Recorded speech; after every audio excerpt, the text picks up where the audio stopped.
We begin our celebration with a discussion on Pacino's first love, the theater.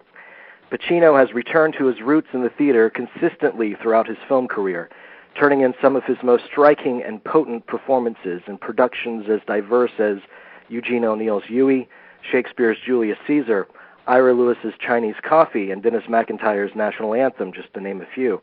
In fact, before entering the world of film, Pacino won an Obie Award for Best Supporting Actor in 1968 for his performance in The Indian Wants the Bronx, a Best Supporting Actor Tony Award in 1969 for Does a Tiger Wear a Necktie, and finally a Best Actor Tony in 1977 for David Rabe's The Basic Training of Pavlo Hummel. Our first guest this evening, Thomas G. Waits, has worked on stage with Pacino on 3 occasions, in 1979's Broadway production of Richard III, and in 1980 and 1982 with a highly acclaimed production of David Mamet's American Buffalo. Mr. Waits also appeared with Pacino as Jeff McCullough in Norman Jewison's And Justice for All. He is an esteemed member of the Actors Studio and a Juilliard graduate. His resume is littered with many extraordinary films and performances, including The Warriors, John Carpenter's The Thing, Light of Day, State of Grace, Born on the 4th of July, and Money Train. His highly prolific television career includes roles in Miami Vice, NYPD Blue, Oz, Law and Order, and many others. In addition to his film and television work, he also owns and operates his own tremendously successful acting studio in New York City. Al Pacino has called him a great actor with a beautiful talent, and it is our pleasure to welcome to the show actor, playwright, director, and teacher, Mr. Thomas G. Waits. Mr. Waits. Hi. Hi. Thanks for the introduction. Oh, thank you so much for being with us. We appreciate it so much. I'm happy to be here. Thank you. Now, how long had you been working professionally before you fell into the collaboration with Pacino and Richard III? Well, it happened pretty early on for me. I was very fortunate. I first met Al when he was originally going to do Born on the 4th of July. You know, before Tom Cruise did it, Al was supposed to do it with Oliver Stone directing and a director by the name of Daniel Petrie. Right. And I was auditioning for a character in that. I think the character's name was Tim. And I went in to the office to audition, and I auditioned with him, you know, and there I was, you know, just out of acting school, and the great Al Pacino sitting across from me, and I just, I was paralyzed with, you know, like awe. I bet.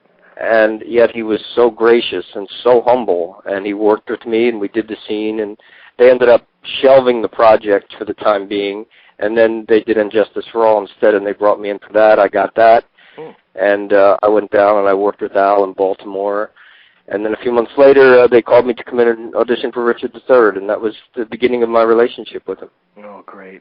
Well, the production of Richard III actually took place, you know, the absolute height of his fame. This was 1979 when he'd already done Godfather films and Dog Day and Serpico. It seems kind of to happen more often nowadays for American actors of his stature to return to the stage, but was this uncommon during that period of time in the 70s? Well, I think it was uncommon for him to do Shakespeare. Yeah. I mean, I think that was the anomaly. It was that, you know, all of a sudden this, you know, known great actor was, you know, had the courage, screwed up the courage to go out and attack a role like Richard III. And, you know, it was a tremendously challenging production, but ultimately very successful. And I'll tell you an interesting story about that is the day I was leaving Richard III, I went down to his dressing room to say goodbye, and I put a copy of American Buffalo on his dressing table, and I said, you know, I think you should do this play. And, you know, he hardly knew me, really. I mean, we sort of knew each other, but we'd worked together, and, you know, he always liked me. He was always very good to me. And he just stared at the script like, who is this kid putting this script on my dressing table? And then sure enough, about 6 months later, they called me to go over to his apartment to do a read-through of it. And then we read through it, and then I didn't hear anything, which is very common in this business. You know, you do things, and then you don't hear anything for a long time, and you think, well, that's never going to happen, you know. Right. And then I was in Cleveland doing Shakespeare for the summer, and they called me, and they said, well, they want you to come and audition for American Buffalo. So, and every wonderful actor of the time, still wonderful actors. Matt Dillon, one of my favorite actors. A lot of guys were up for the part, and fortune fell my way, and I got the part. Elliot Martin was the producer, an excellent, top-shelf, elite producer. Arvin Brown directed it. Cliff James was Donnie, and we brought magic to the stage, especially Al. Wow. Yeah, he seems tailor-made for Mamet. Oh, yeah. Yeah, and I want to get to the Buffalo production in just a second, but I understand that during the rehearsal process for Richard III, he was endless in his attempts to try new things with the character. What was new and fresh about his portrayal of Richard III? Well, the thing about Al is, he's extremely resourceful. He's a very capable guy, If something isn't working, he's first trying to figure it out. Mm-hmm. He never gives up. He's as tenacious as a bulldog with a bone in its mouth. He just does not give up. And, that's one of the things that all young actors can learn from him is his tenacity, which is, I think, served him very well. And, Shakespeare is a formidable task for anyone. Right. And, with a stellar reputation like his, it takes a lot of guts to get out there and try something that you may fail in. But that's one of the things that makes him great. One of the many things that makes him great. I'm personally most fond of his generosity. He's an extremely generous man, When you're working with him, oftentimes he has people over to his house, and he has these beautiful catered meals, and you go out and play touch football. And, he's just an extremely generous human being. Yeah. And most people don't know that about him, because they don't get the opportunity to work with him. But he's very generous and extremely sensitive man. I've read that time and again, and we even heard from Richard Cox on Friday's show. And love Richard. Yeah, and he spoke to how completely helpful Pacino was, even off camera. Absolutely. Helping him with the scenes. Absolutely. I know that you teach Shakespeare quite extensively. Yep. And part of what I found so fascinating about Pacino's film Looking for Richard was that you saw the struggle. You saw the struggle that he went through mm-hmm. just to understand what was trying to be expressed in those words.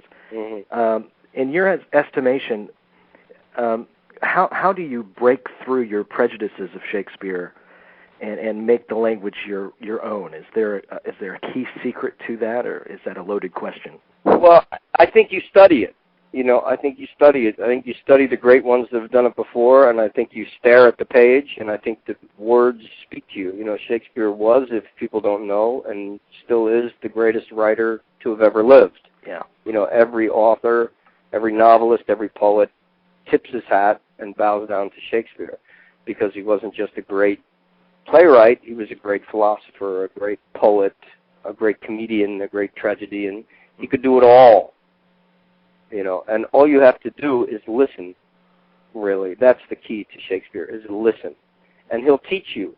If you speak the words properly, the acting takes care of itself. Absolutely. So how did the Buffalo production compare to the Richard III production? Well, American Buffalo was hugely successful. I mean, I'll never forget it as long as I live. The day the box office opened on Bleecker Street, the line was out to 6th Avenue. I mean, Al came into rehearsal and looked at us, and he was like, "Did you see that line?" Yeah, this is great. I mean, believe me, I've been in plays where one person has shown up in the audience. And when you work with Al, of course, you don't have to worry about that, because people come. Yeah. And, it was a very intensive process. There's only 3 characters on stage the whole time, and it's Mamet, the genius of David Mamet, the man who has taken language to another level. I mean, obviously a great playwright in his own right, and Al is, he's a taskmaster, and by that I mean, even after you're performing the play for a long time, he insists on rehearsals. Mm-hmm. You just keep rehearsing the thing, no matter what. It doesn't matter. Every other play you do, once it opens for the critics, that's basically it. Mm-hmm. Nobody wants to rehearse anymore. They come in, they do the job, and that's it. Yeah. But not Al. He's always hungry for the truth, for more truth, deeper truths. deeper truths. He's always searching. And he inculcates that sense of discipline in people, and it was a very successful production. I mean, it was amazing. Every night to play to sold-out houses. Yeah, it was wonderful. I've read of Pacino. I think he might have said this himself, that if he could only rehearse, be in rehearsal for a play, and not have to worry about performance, that would make him very happy. Yeah, much to the chagrin of producers. Yeah. Although Elliot Martin is a great producer, he's one of the last producers of the old school where they really nurture and develop. Like we did American Buffalo in New Haven first. Mm-hmm. We developed it slowly, carefully. We took our time with it. He gave us the time. He gave us a very lengthy preview process before we opened for the critics. Nowadays a lot of producers, they're in a hurry. Yeah.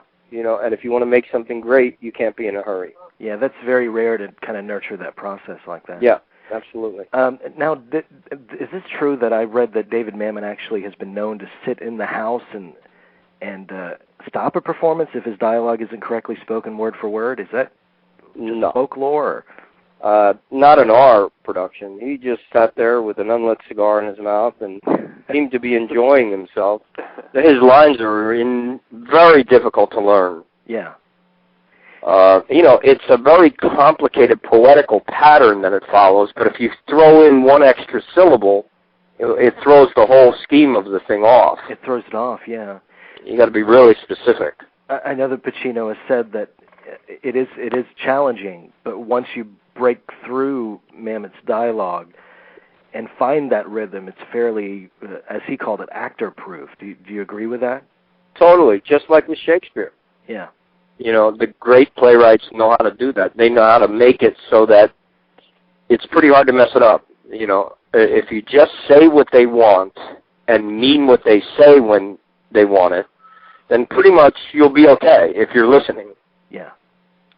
But no, Dave was great. I mean, he came to her. He was so happy. I mean, this made him he was already known, but this made him a very, successful man as a playwright, out doing his play. And no, he followed protocol, and the protocol in the theater is the playwright, if he has notes, goes to the director. Mm-hmm. The playwright doesn't speak to the actors except to say, good job or good show. Right. The protocol is that the playwright goes to the director goes to the actor. So if he ever had any notes, they came through Arvin Brown in that case. Yeah. I want to talk a little bit about Injustice for All, and you give just a heartbreaking performance in that film. And you've talked about how the role came about for you, but what was the experience like working with Pacino in those scenes? Was the process different from, obviously, did you have rehearsal at all for that film?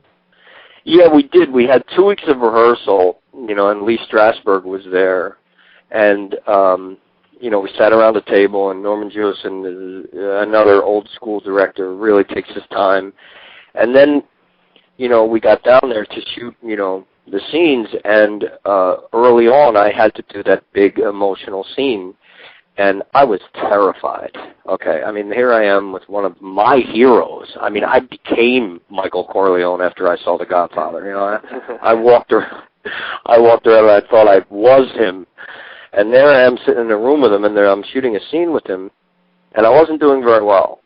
I knew all my lines, but I wasn't in the moment. Mm-hmm. And Al knew that, and Norman knew that, and they were like, okay, everybody out of the room. They cleared the set, and Al said, let's just read it, like we've never seen it before. Right. So, like, he gave you that comfort zone, to sit down and just go back to basics and just read the script, and then I was able to relax. And I looked at him and I said, Al, I'm really confused. And he said, that's a good state of mind for an actor to be. Norman Jewison directed that film, is he? Yeah, Norman, terrific director. He seems like a real actor's director. What kind of set does he maintain? He's got a firm grip. He's got a firm grip on the set. Directing movies, I've only done one very short film, and I don't know if anyone will ever see it, but running a movie set is a whole different. Walter Hill was an excellent director as well. Mm-hmm. They're guys that they have the command of this operation, but yet they're almost invisible. Right. And it's somehow they manage to walk that line of being both in total control and yet you don't even know they're there. Mm. And Norman was great with the actors because he would take you off to the side and speak to you probably the way Kazan used to do with his actors. Wow. Very, very personally. Like, how you doing? Are you okay? Are you relaxed? Do you need anything? Do you want some coffee? You need something to eat? Are you all right? Yeah, I'm okay. No, I'm nervous. I'm a young kid and I'm trying to make my bones. I'm trying to cut my teeth, and here I am with Al Pacino. It's a heightened situation. Oh yeah. But it was great, and Al's been very good to me over the years. A couple of times I've contacted him for a letter of recommendation for a teaching job I might be applying for, or and he recommended me for a play on Broadway at one point in my career. I did Awake and Sing on Broadway, and the conversation was apparently the director said, I got to find a kid to play, the John Garfield part. Right. Mm. And Al said, well, what about Tommy Waits? And he said, no, he's too old. I was 29 at the time, and the character is 23. And Al's like, yeah, but he's got the stuff to do it. He's got the real stuff to do it. Oh, wow. So the story goes that they hired someone else, and the guy who they hired, whose name I can't remember, took a swing at the director first day of rehearsal. So they said, let's get Waits. I got the job. I opened to sensational reviews, and then I got a movie from it. And it was all because, Al, he's got that kind of power, obviously, but he's very judicious. He's not going to go around recommending people for things if they're not right for it. Mm-hmm. He's a man of integrity. He's not going to say things he doesn't mean. He's not going to mean things he doesn't say. Yeah. But he's just a great guy, and he's also, of course, one of the members of the Actors Studio where I work out of, and and I have an acting school, the Thomas G. Waits Acting Studio. You can go to thomasgwaits.com, one word, thomasgwaits.com, and you can see everything about the school. Yeah, I want you to tell us just a little bit about your acting school before you go. It's really good. It's a good thing. We have about 30 students altogether. We work out 2 times a week. We do a couple of shows every year, and we combine the method approach with the classical approach. Mm-hmm. And it's a really good thing. It's a great way to keep your pencil sharp, and I've helped a lot of people succeed. And it's a tough industry to break into, but if you know what you're doing, if you have your craft honed and your pencils are sharp, well, you have a better chance of going in there and making that impression on people. Yeah. Yeah. Well, we have the link up for your acting school. It's on our show notes on our Blog Talk Radio page and in our Movie Geeks United blog as well. Thank you. Thank you so much for Thank you very joining us much tonight. It's been an honor to have you. Hey, I really appreciate it. And I understand you're interviewing Steve Bauer. He was terrific in Scarface. Yes, he was.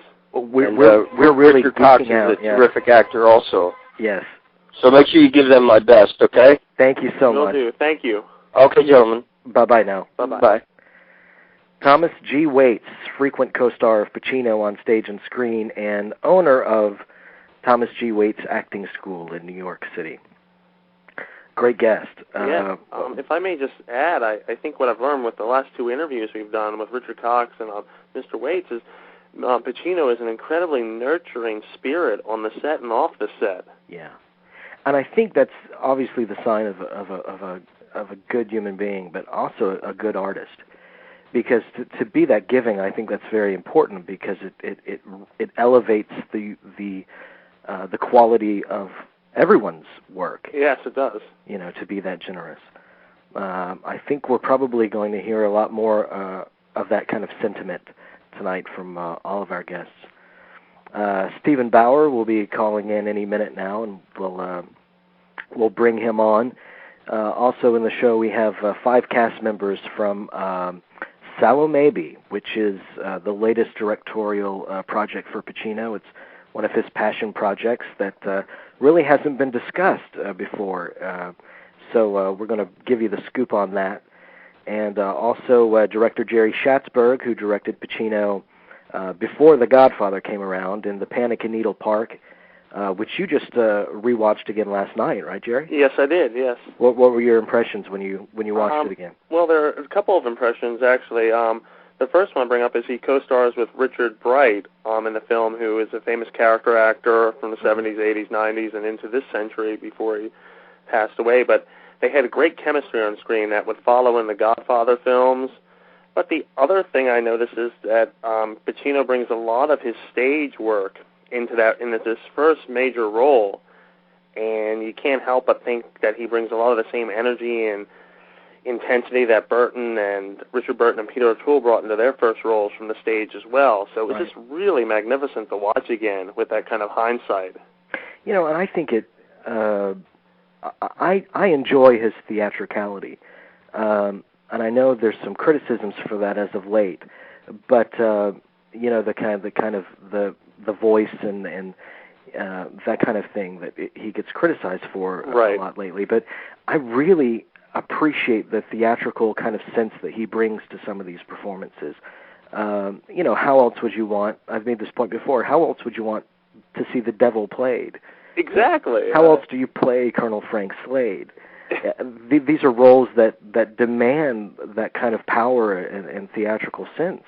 I agree. Yeah. And, you know, Jamie, you and I actually were talking about his stage work, and you and I got the chance to actually see him on stage, you know, for Huey. And it's kind of, I hope people out there get a chance to see him on stage, because when you talk about his theatricality and his energy, in movies sometimes it might feel strange, but on the stage it's intense. Yes. And it's so intense that you realize, you know, what a great actor he is and what he's bringing to every piece of work he does. You can't look away from him on stage. Absolutely. He is a true artist because he continuously returns to the stage. Even in the past 2 years, he's been back on the stage to do Arturo Ui, Brecht's play. He's just a consummate actor, and that was a great experience seeing him. You and I traveled especially to LA to see him, in that performance of Huey in 1999, and you know, I was fortunate enough to be invited backstage. Oh, you have to rub that in, don't you? I do. I just have to throw that out. But you got to shake hands with him and meet him as well, and it's true. Even with his public now, he's so gracious and humble. And when I met him, of course, my mind was racing. I was thinking, oh my God, I'm standing in front of Tony Montana and Michael Corleone, and you know, it was very intimidating. But the second he shook my hand, and I could almost see that he was just as nervous as I was, if you believe that. It just automatically set me at ease. It's just this aura he has that it's just something quite special. Yeah, it really is. Yeah, but Huey was a fantastic production. But anyway, back to, as we're waiting for Mr. Bauer to call in, back to Jerry Schatzberg. In addition to Panic in Needle Park, he also directed 1973's Scarecrow, which is one of the absolute gems of 70s filmmaking for me. It was Al Pacino and Gene Hackman. They played two hobos that struck up an unlikely friendship. And that's a stunning movie, isn't it? Yes, it is. Yeah. And plus to see Pacino and Hackman together for the first and only time, it's just a major treat. And that both of those movies are available now on DVD, so I would highly recommend picking those up, as well as the DVD box set of Pacino's passion projects. Looking for Richard, Chinese Coffee, and The Local Stigmatic. And Jerry, you just had a chance to watch Chinese Coffee and Local Stigmatic. What did you think? I think for me, the Local Stigmatic, because it's been part of this folklore, Al Pacino folklore, I guess since 1989, since I read this interview in Vanity Fair when Sea of Love came out, and he kept talking about what he's been working on, because it had been 4 or 5 years since Revolution. Right. And he keeps talking about this movie that he basically is in possession of, that he'll show a couple of friends. And for any Pacino fan or any movie fan, really, it is worth your time to see. Because this is a Pacino you do not get to see in the movies. This is a different Pacino, and it's really worth your time. And especially the DVD, because it comes with a great prologue and epilogue where he's interviewed, and it really helps you get a feel for the movie. Right. But it's about 58 minutes. And it's unlike anything you think. When you think and especially I think people who, when you were talking earlier about who say he just, his theatrics are over the top. Right. I think if they watch this, they'll definitely have a different opinion and maybe respect that more. Yeah, 58. That's the Local Stigmatic. Correct? Yes. Yeah, amazing work. And if you want to insight into his artistry, on a level that you don't necessarily find from his other films, these passion projects are essential. It's called Al Pacino, An Actor's Vision. It's a 4-DVD box set, and it's available starting this week. And gentlemen, we're very excited. The moment has arrived. All right. Our next guest is here. We move now from stage to screen. Our next guest studied acting under the famed teacher Stella Adler, and has since appeared in a roster of terrific films that include Running Scared, Raising Cain, Primal Fear, Masked and Anonymous, The Lost City, and Traffic, for which he shared the Outstanding Cast Performance honor at the 2001 Screen Actors Guild Awards. But it's his immortal portrayal of Manny in Brian De Palma's Scarface that has forever endeared him in the hearts of film lovers all over the world. His performance in Scarface earned him a Golden Globe nomination for Best Supporting Actor. And 24 years after the film's initial release, Scarface is hotter than ever, having entered the stratosphere of pop culture thanks in large part to Bauer's vividly realized and unforgettable contribution. We are privileged tonight to welcome to the show this wonderful actor, Mr. Steven Bauer. Steven, are you there? Yeah, I'm here. I'm right. Hey. Right. Thank you so much for calling in. Wow, that's so great that you're doing this. Thank you. Yeah, Pacino is definitely an idol of all of ours. Yes. And, we're having a really great time paying tribute to him tonight. At what point did you study with Stella Adler? Actually, I was with Stella. I met her in the summer of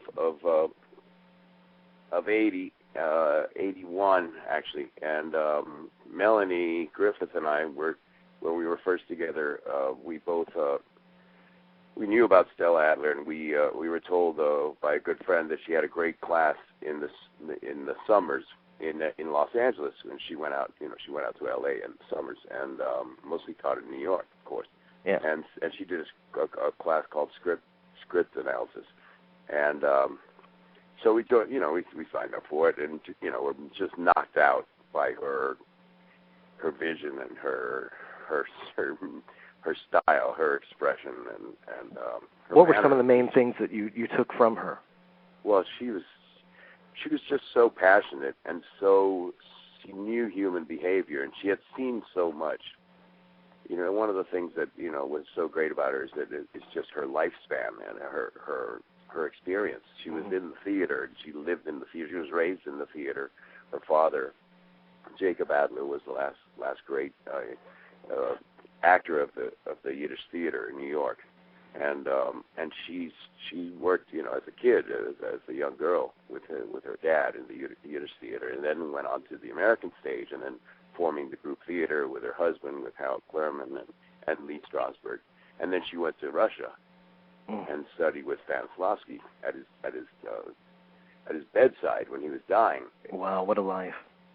Yeah, so wow. And then so she brought back her version of the Stanislavski method, and that's where she had the big break with Lee Strasberg. But anyway, she had her own thing to teach, and she was just very passionate. It's one of the things that she just she would take you apart, but she inspired you too. She was very inspirational, and she always brought it back to the history of the character and the homework, and also the art of the literature itself. Right. She was very much a believer in the literature of the stage and respecting the author's intentions. So we learned a lot, and needless to say, I did my first audition for her, and she stopped me. I was doing Mark Antony from Julius Caesar, and she stopped me, and she said, "You must come to New York and study with me." Oh, wow. I said, "Okay, all right." Okay, so we were off to New York City the following fall, and we spent a year studying with her. Mm. Wow. And after that year was right after that year was where I got the call for the first meeting, the first meeting for Scarface.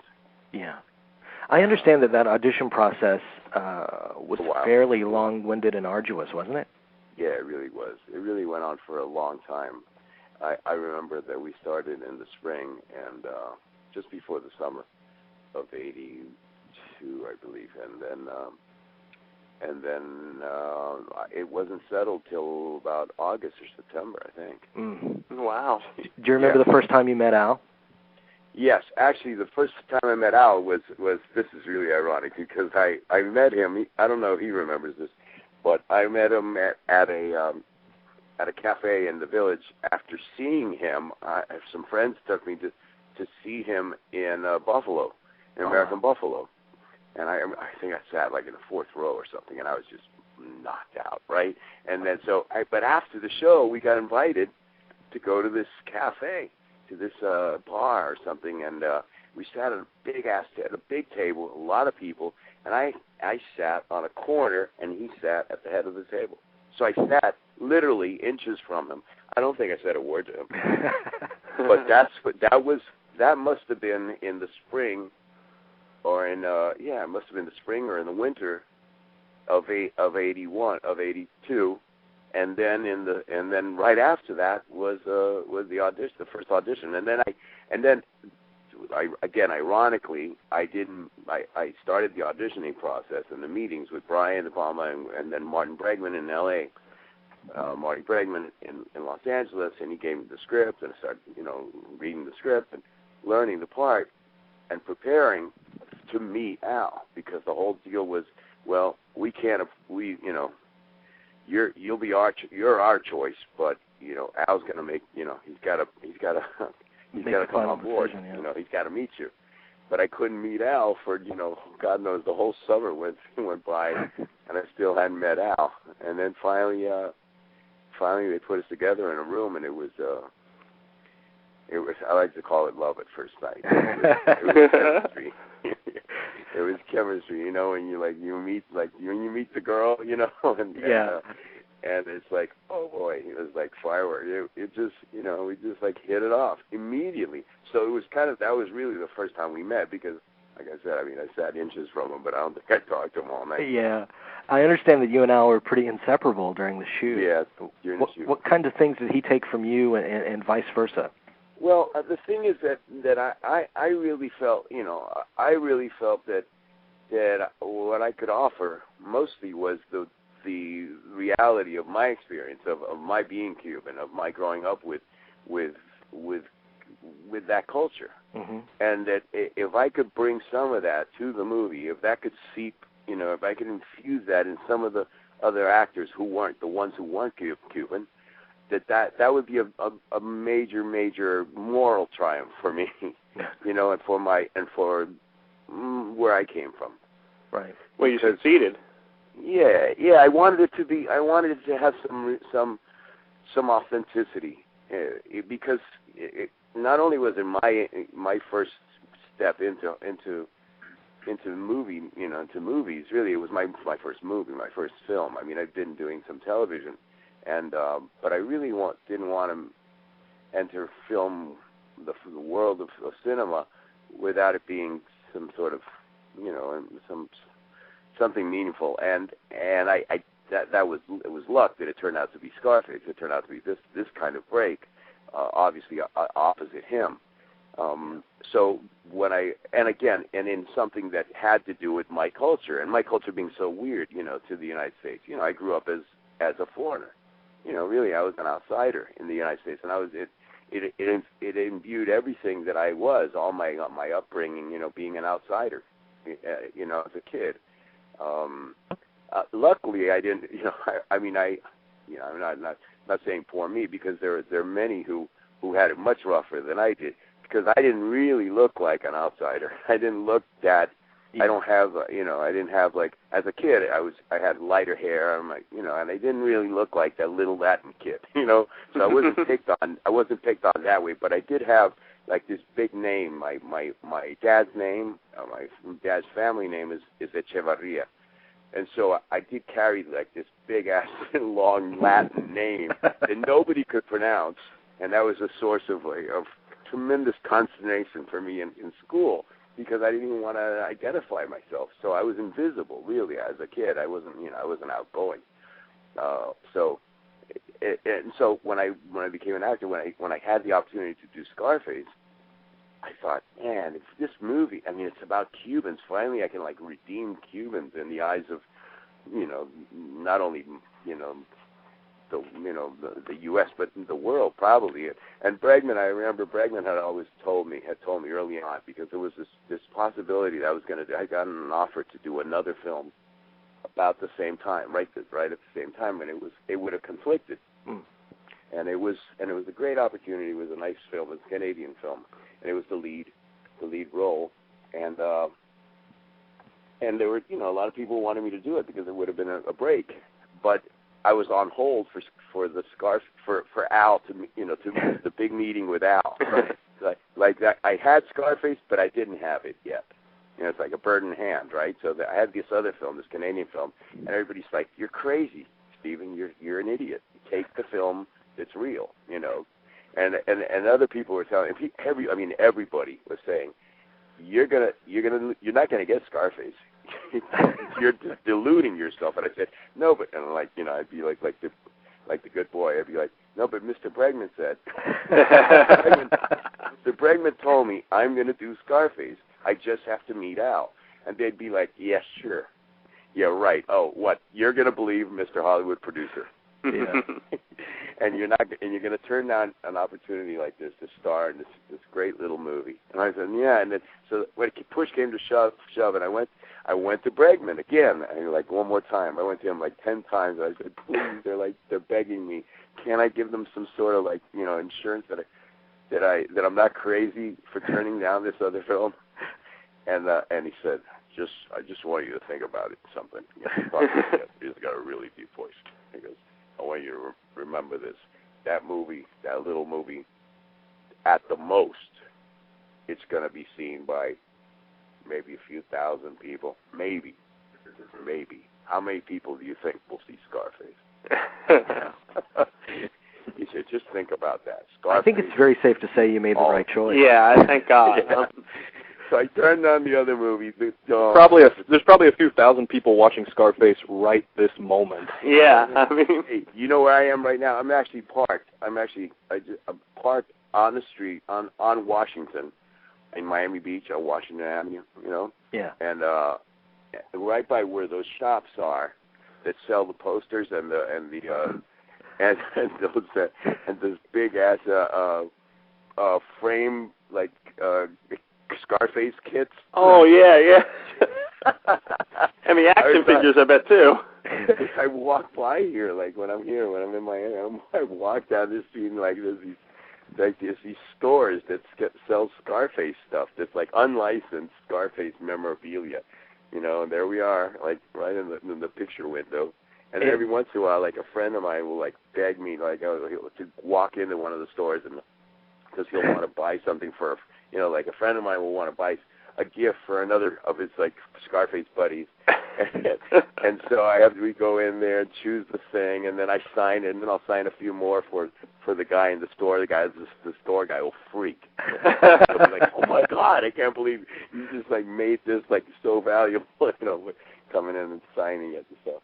Oh, wow. Well, actually, Jerry, you had a question about the original Scarface. I have a question for you, Mr. Bauer. I first of all think that your performance of Manny is like one of the great things in the remake. It just really you're one of the you're the best friend that anyone would want in that world. Yeah. I mean, you're like the most human character in the whole film. Well, thank you. I mean, it's the one thing I think you actually transcend George Raft's role in the original. I think you actually, because it's more fleshed out, it's a fully realized vision in the Brian De Palma version. But I was curious, because as I've been researching, it turns out that Pacino was initially intimidated about taking on a role that Paul Muni had immortalized at the time. How did you feel about taking on George Raft's part? Was there any sort of intimidation, or?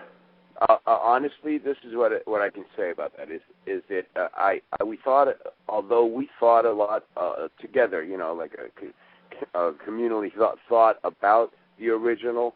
Once we had that screenplay by Oliver Stone, it had a life and a flavor of its own. Guys, the thing is that it was so modern, and the characters were so different that the only thing resembling the original was, again, the roles, the position of the people in respect to each other's lives. They didn't so much resemble them in personality or character. We had that freedom to create new people.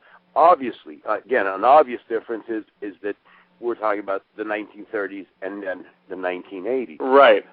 So again, modern versus old American, mid 20th century America. Right. America, and also Italian immigrants versus modern Cuban, immigrant thugs, basically. Right. And so there was when I looked at the original, and I did, believe me, I thought about it, and there were people, of course, with no modern Scarface before we created it.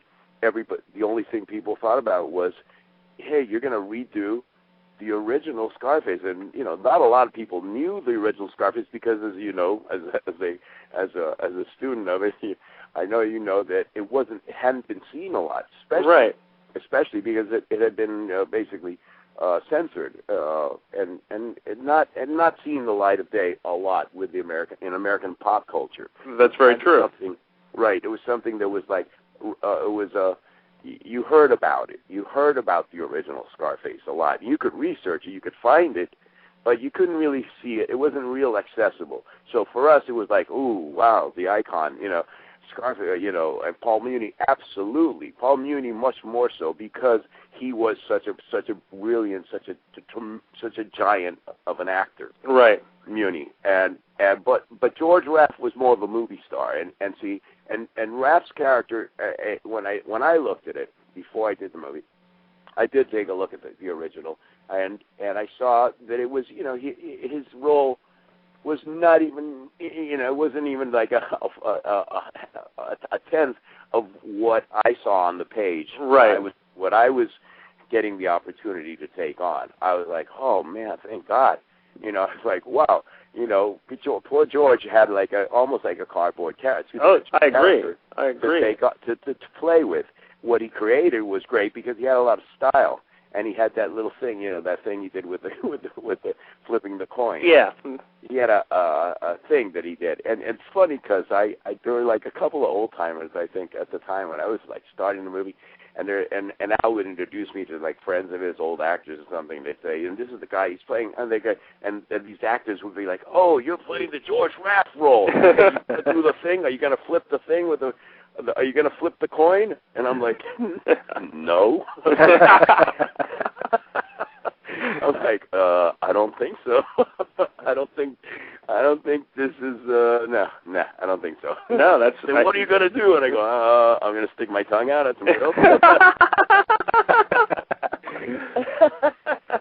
No. Mr. Bauer, why do you think the movie's endured like it has? Oh man, you know why? Because it was so wild what we were doing. What's great is that all the elements were in place. It's one of those like magical things. Here's the deal: you get this great story, right? That's there. That's a classic. The story itself, but Oliver's script because Oliver, being the wild man that he is, had been in Miami in those years in the early 80s, and had seen and hung out with the bad guys as well as the good guys. Right. He did. He mixed with the criminals and the crime and the police, and the law enforcement guys. He hung out with them because he's like that. He's like, he wants to get in, and like soak it all up. And that he did. So he got a lot of the language. He got some of the stuff he got. That's where he got the chainsaw idea, because he had heard the story. He had heard that, because there's some crazy things that were done. A lot of violent, crazy violence in those years, and he put it into the script. So then you have this great cast that comes together, this ensemble, chosen, by a very, very astute and very, very a man with great taste, the producer Marty Bregman, and Brian De Palma, who just had the perfect feel, the perfect sense of style. Stylistically, he had the visually, the cinematographer who passed away, John Alonzo, and then again, personality-wise, you have Brian De Palma knew enough somehow. He knew enough, and he had enough respect for Al, and for the rest of it, and it just passed on to all the actors, the way he dealt with all the actors, that he gave us a lot of room, a lot of freedom to be flamboyant, to be out there on the edge with these characters, to not be careful. So none of the performances are careful or predictable. They're weird. They're kinky. They're kind of quirky. Yeah. So all the performances. I mean, like bang, bang, bang, bang. You meet all these characters, and all the main characters are all kind of quirky and different. They're not archetypes of characters you've seen in American film up to that point. Yeah. They're brand new, and that's what we were doing every day, every single day. When we got together, we were like, it was like, we got to push this. We knew it was different. First of all, we're saying 4-letter words, in every sentence almost, and on every page of the script, we're cursing like no one's ever cursed in American movies. So we know that on the set, and we're saying, like, can you believe well, this is the way we're going to talk through the whole film? This is the dialogue. This we're going to, and then we talk like that, and we would talk like that off the set too. We'd be like, "Are you kidding me, man? This is what we're doing," And we would be talking like I said, "This is the way we're going to talk." What are the people going to think? What's the audience going to think? How's the audience going to react to this? How are the critics going to react? And I used to, every once in a while, I would venture this question, this like philosophical, hypothetical question to Al, and just even at the risk of him telling me to like bug off or stop thinking about the future, stop thinking about the results. But but every once in a while, we'd finish a scene, we'd come back to his trailer, and we'd just like, whew, it was like, wow, what did we just do? Because we do a lot of takes, so we knew that there was like a lot of material there for Brian and the editors to get into after, for them to choose from. There was going to be a lot of material and a lot of options, because we did a lot of takes. I've been hearing recently. I mean, since then I didn't run into it. That kind of like many takes. Right. For a long time, until recently I started hearing about Michael Mann, and I was talking to Jamie Foxx, and I met him down here in Miami and at the beach, and he's talking about how many takes they do, how many takes Michael does, which is incredible. It's crazy. I mean, and it makes us look silly. It makes us look like amateurs with Scarface. I mean, they do a lot of takes. They do 40 and 50 takes of like one scene, one moment or something. And I thought we did a lot. We would do like 17, 25 takes of one like moment. Right. And Brian would give it to him. Yes, I'd say us, but it was it was Al and me and Omar. I mean, and Murray and Bob Loja. Mm-hmm.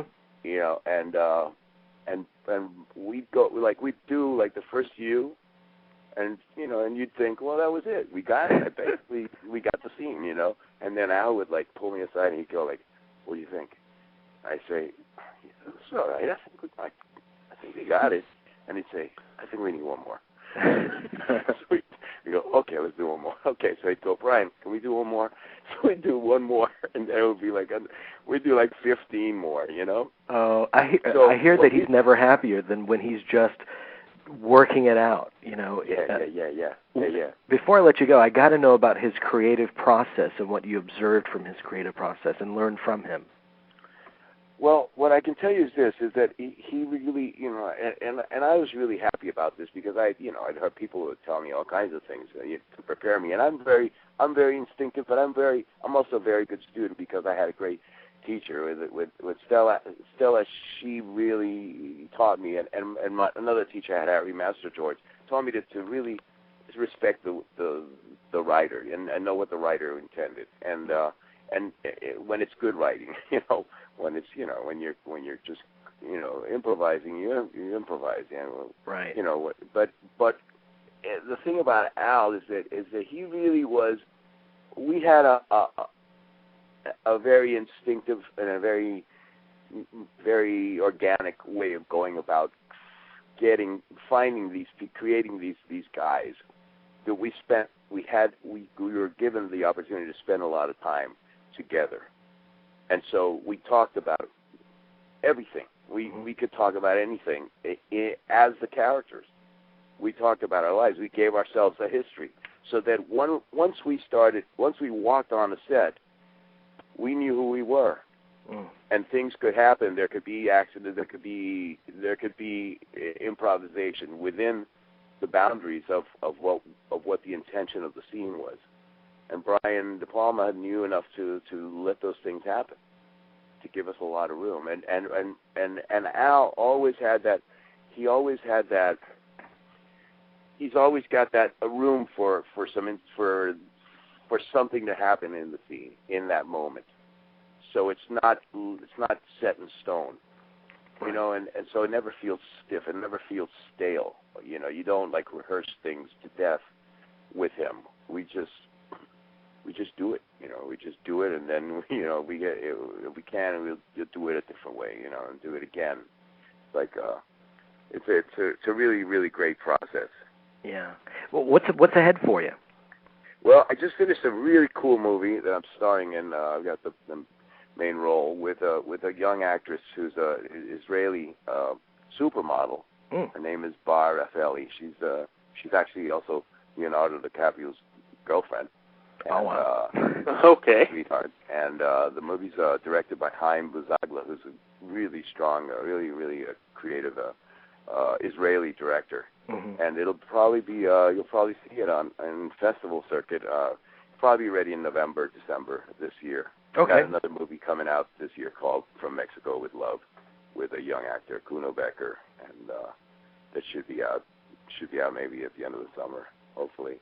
We'll definitely look forward to those films. And yes. Mr. Bauer, thank you so much for calling in and joining us tonight. Thank you very much. That's proud. Thanks so much. It's a tremendous honor. Thank you. God bless everybody. Okay. You too. Thank you. Bye-bye. Bye-bye. Bye-bye. All righty. Steven Bauer. Chris, I believe our next guest is all set and ready to go. You want to give us the intro? Yeah. We turn now to Al Pacino, the film director. The first two directorial efforts by Mr. Pacino, Looking for Richard and Chinese Coffee, are now available on a special 4-disc DVD box set entitled An Actor's Vision. These passion projects, on which Pacino endlessly molded for a number of years on breaks from his film work, provide an unparalleled insight into the artist and the man, illuminating his creative process in a manner Pacino fans have never witnessed.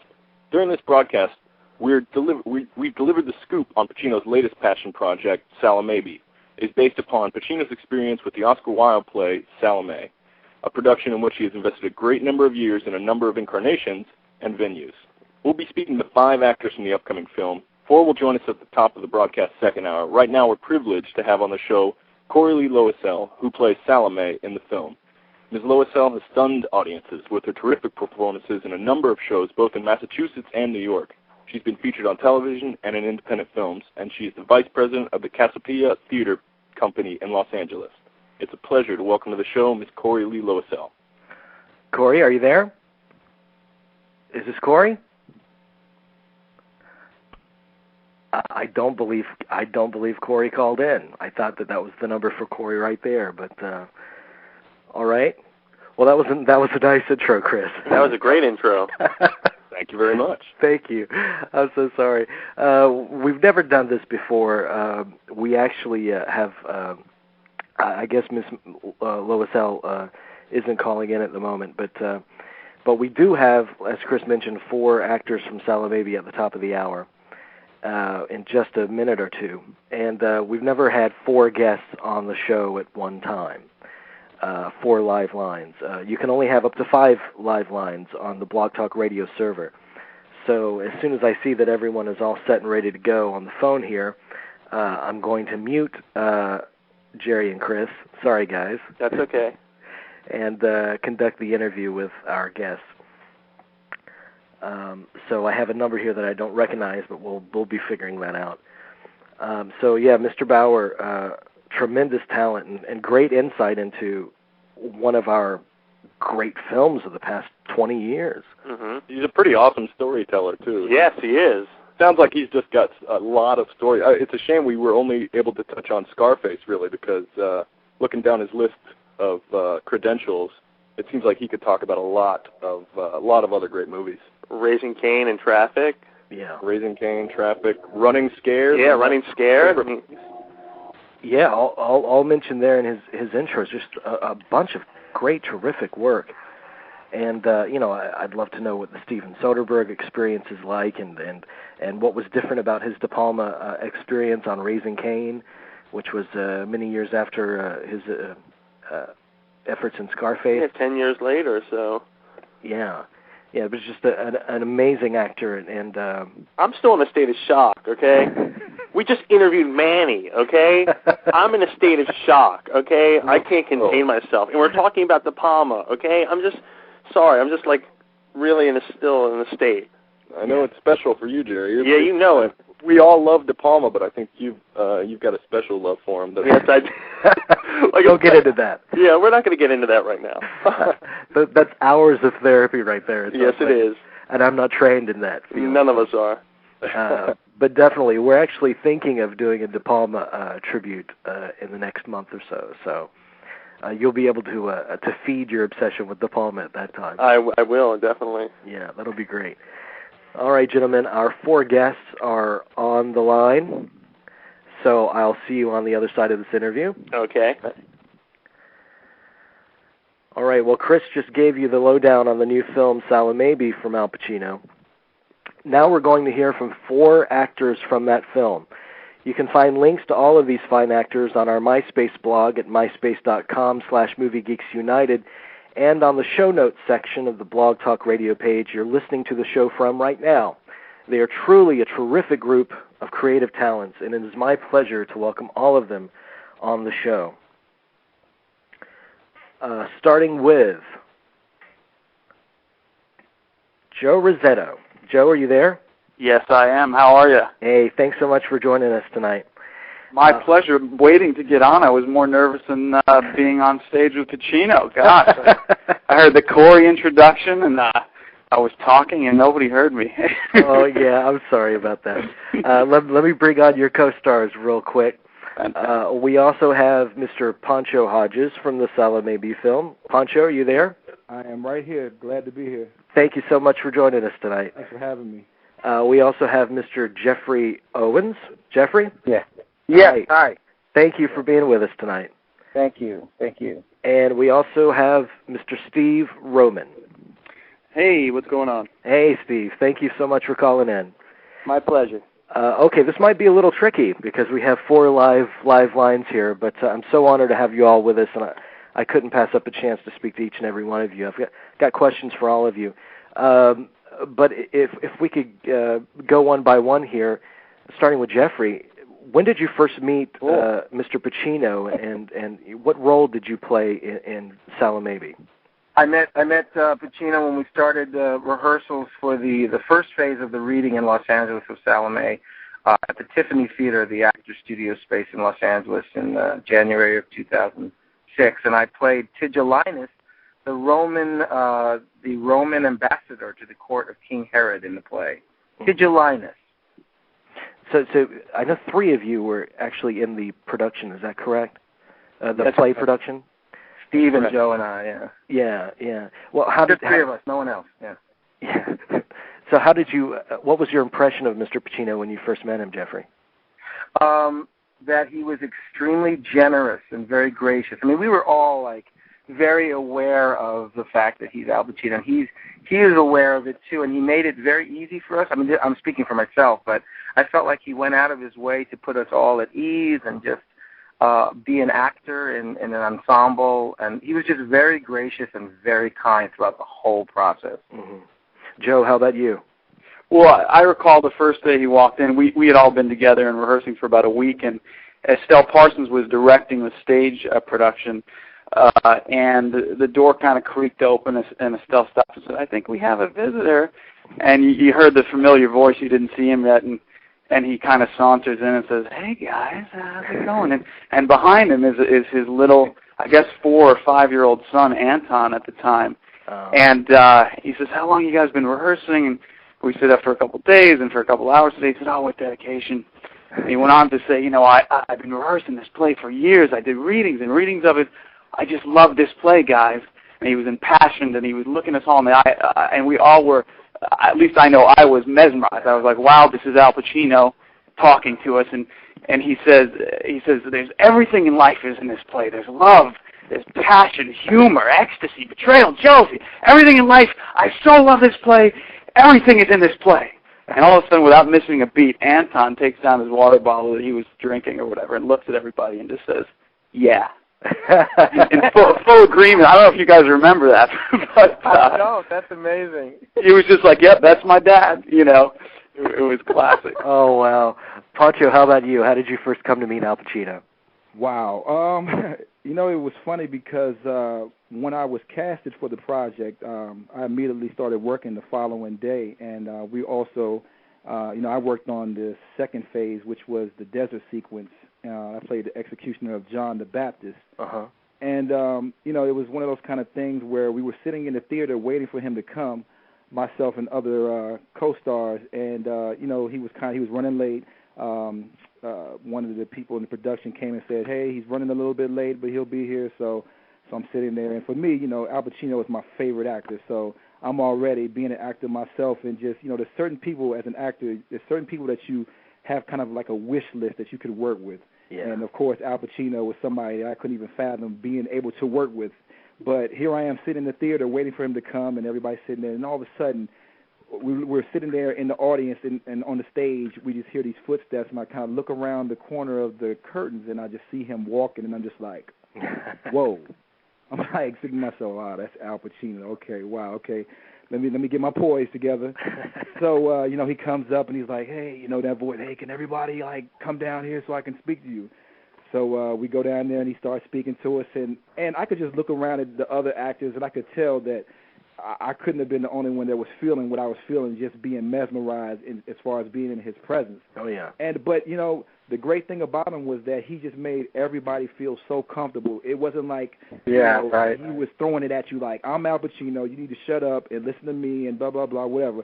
We were already listening, and he was cracking jokes. He was, asking everybody's name and just carrying on regular conversation, and that just made it so much more easier for us because then we had a rehearsal and we were doing the blocking of where we were going to be, our placement for the following day. So after I met him, I was like, man, this guy is the greatest. And it just made me love him even much more as an actor and also as a person. So it was great for me. Absolutely. Steve, did you have a similar experience? Yeah, I did. I remember Joe's story. I remember that first day being in the theater. We'd actually been rehearsing for a couple of days, like Joe said, and him coming in, and it just being such a surreal moment. But, immediately putting us at ease, and just a true professional that he is, just rehearsing with him and the process with him was very much a collaborative effort, even though he's been working on this part for years. Mm-hmm. Just very generous as a person, as an actor. It was amazing. It was amazing meeting him that first day. It was amazing working with him, and it was great times. Mm. Joe, how was Pacino as director? He was fantastic. My role was the young Syrian, which basically, in the beginning of the play, is lusting after and in love with Salome. And it turns out that Salome seduces him into letting John the Baptist out of his prison, out of his well. And once he does that, she falls in love with John the Baptist. And so distraught by this, my character professes his love even greater in a big emotional outburst, and then spontaneously kills himself. So, so as an actor, you look at the script, I think the line is A-H-H-H, exclamation point. And so we were lucky enough to have been doing the performance on stage before we did the film. So, working with everybody, and like Steve said, it's a collaborative effort, and really, getting connected to the material and ourselves as actors and the story we're telling and all that. So when we got to the set, we were pretty well rehearsed, which was nice, which is rare. And it was interesting because, here we are still on set, and Pacino takes the helm now as the director, and here's this big moment. I have to kill myself, stab myself, scream, whatever, do this thing, and it's going to be on film now. So I think you guys were making, would time me every night to how long my scream would be. I was a little longer. Was your mom in the audience? But anyway, so we get to the film set, and Al was very, very caring about it. He came up to me and said, "We're going to do this a couple times. I'm going to empty out 2 big magazines of film. We're going to have 2 dollies. We're going to come in, and then we're going to come out, and we're going to do it again." So, I was struggling with it. I was kind of muscling it and forcing it and trying to, really work it. And I kind of was having trouble getting to the real place of despair that I needed to be. And he was right there with me. He, it got to a point where he said, "Back the cameras up, do it again. Back them up, do it again." And it got to a point where he was so impassioned. And again, it was just his voice because he was yards away. It was a big sound stage. And it got to a point where the cameras on the dollies were like breaths. I felt like I was in Pacino's lungs, coming in and out and in and out. And finally he said, "Say whatever you want to say. Forget the camera. Forget the words. Say what you want to say." And that really freed me. And it was just a big moment for me as an actor with a director with this, an idol of mine, and where I really said what I wanted to say. I don't know what that is. I haven't seen the film yet. We'll see what I said. But something really nice happened between an actor and director, and to have it happen with him was even more special. And then what was interesting, the death scene, the big scream that was done on stage that had to reach 2,000 people. He came up to me after that and said, "We're going to do it different than we're doing it on stage. We're going to do it silent." He said, "We're just going to have the life sucked out of you. Like you're just going to..." So after this catharsis, I just had, and he did it for me. He said, "Do it like this." And he did it, of course, brilliantly. I thought, okay, I'll try, but after this big cathartic moment, of course, that silence and that death and that fall to my knees after stabbing myself was, hopefully what he was looking for. It certainly was a moment for me that I'll never forget. We've heard over and over again about his generosity as a creative partner and as an actor. Pancho, what did you learn from watching Pacino at work? Oh man, just kind of how to relax. You would expect from someone his caliber for since he was the director. That's the whole other thing that I had to get over. It wasn't the fact that if I was just in the film being a co-star with him, but I had to be directed by him. So that's a whole another thing that you have to get over. So he's standing there talking to me, telling me what he wants me to project on camera, and I'm sitting there listening to him, and he's just like, he's cracking jokes with me, and he's just like asking me how my day is going and things like that. So I'm relaxed. He's helping me out, and just just watching him direct other people, he was just so relaxed, and it's just a great thing to because when you go to a set like that and you're going to be directed by someone like him, you're expecting that it's going to be like a tight set, like everybody's going to be uptight. But I just learned how to just relax and just approach it the same way that I would approach any other project, any other film. No matter if I can do that without Pacino, that's it. Any other project that I come across, man, it's never going to be a problem for me to relax. So that's the main thing that I learned from him. Just to sit back and relax, take everything in, and just approach the craft just like any other project. Jeffrey, what about you? What did you take from your experience with him? Just again, how he really wanted us to do our best. I remember him saying from time to time, he said at one point, I'm not going to let you look bad. I'm not going to let you look bad. That was so reassuring because he knows what it takes to look good on film. And he was going to make sure we did it as many times as we needed to, or to work the process we needed to, so that we got it to the point where we were going to look good. That's very reassuring. That was very reassuring for me. At one point, I was doing something that I'd done on stage for a while, and he just said, "Okay, now, just do it. It's one of those classic things. Do it smaller now. Just to me. Uh-huh. And I did it very differently than I did it on stage. And he just kind of looked at me and said, "Excellent." And I tell you that excellent meant the world to me coming from him. He's just very, very generous, as I said before. Yeah. Steve, what did you take from watching his creative process and working with him both as a director and an actor? One of the main things I recall when we were shooting the film one day, and it was a little bit hectic. I think we were missing a prop or something, and Al was like so in control of everything. And at one moment he said, "40 years I've been making films, boys. 40 years," and we all just kind of had a chuckle and whatnot. But I mean, the guy is so amazing in the sense that he's directing this film, he's starring in it, and at the same time, while he's acting and the cameras are rolling, he's able to say it again, take it again, and then get right back in character and be there. I guess that confidence that he exudes was something that I took from this. Also, what everyone else has been saying about how, it was a collaborative effort, what we've all said, and that he made us all feel very much at ease with our work. It was never about just him looking good. It was always about the project being good. So all of that, and just his confidence in making films. Yeah, and it seems like too, Steve, that if you can speak to this, it seems like he is just as passionate as he was just starting out. This is a character that he's been working on for, I think he did it in the mid-'80s originally, played King Herod at Circle in the Square production.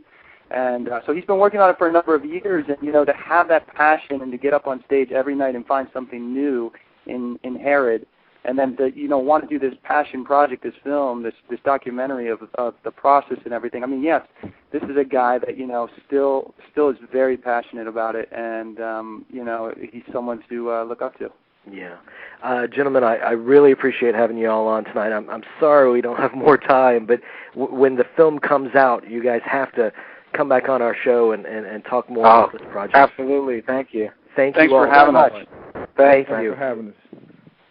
That is Steve Roman, Joe Rossetto, Pancho Hodges, and Jeffrey Owens. Okay, now we're going to bring back up Chris and Jerry.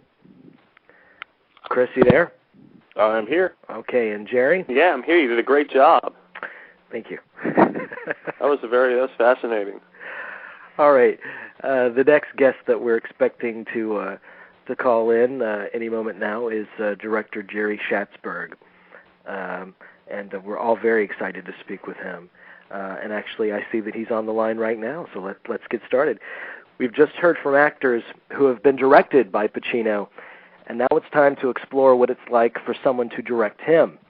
In the field of photography and feature filmmaking, our next guest tonight is nothing short of legendary. Before making his mark in films in the early 70s, Jerry Schatzberg had already crafted a career as one of our top professional photographers, having captured a series of intimate and revealing portraits that were featured by the likes of Vogue, Esquire, McCall's, and Life magazines.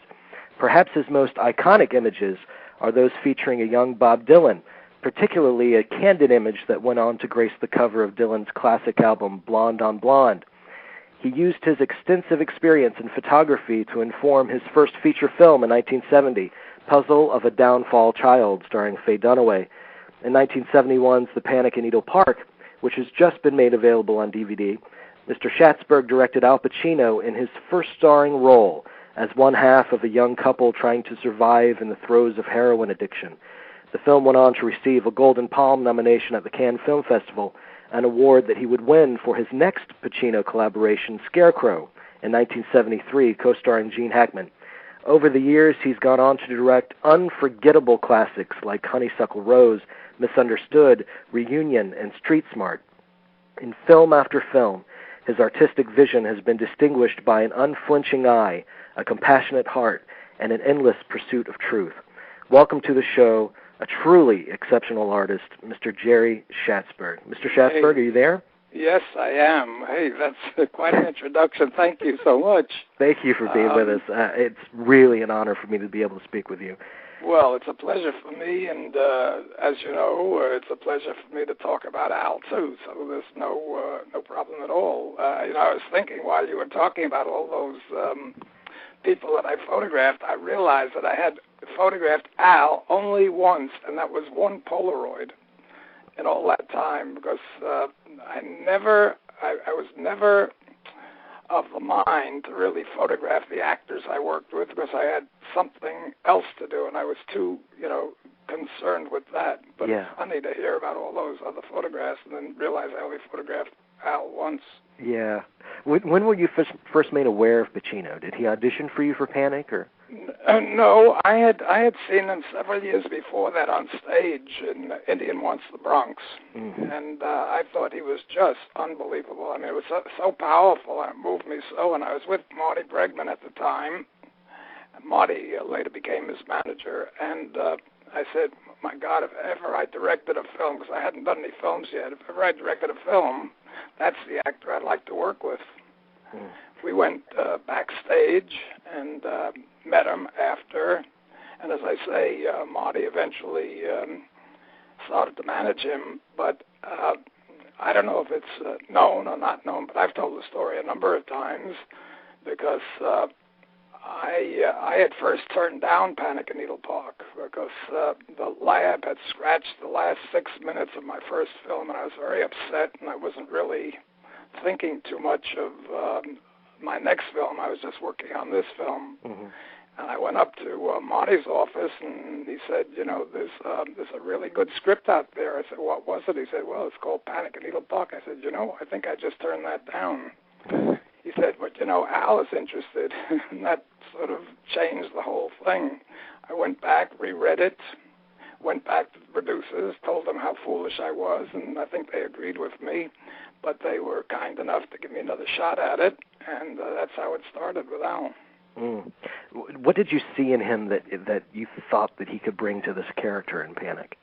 Well, it was just such power. First of all, when I read it the second time, he was the character. I mean, I didn't think that he had to even act. Of course, that's not true, but I just saw the character. He became the character for me, and not being a student of acting, I depended on things like that at the beginning. Yeah. Was there a rehearsal process involved in this film?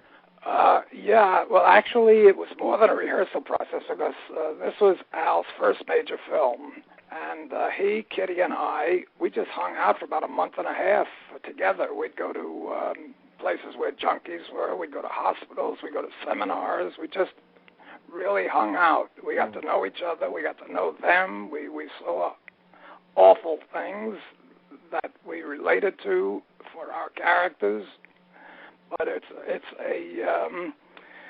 sort of something that doesn't really happen in most films, because economically it's not feasible for actors to give up a month and a half of their time to just hang out. Yeah, it's a real luxury, I would think. Yeah, it is.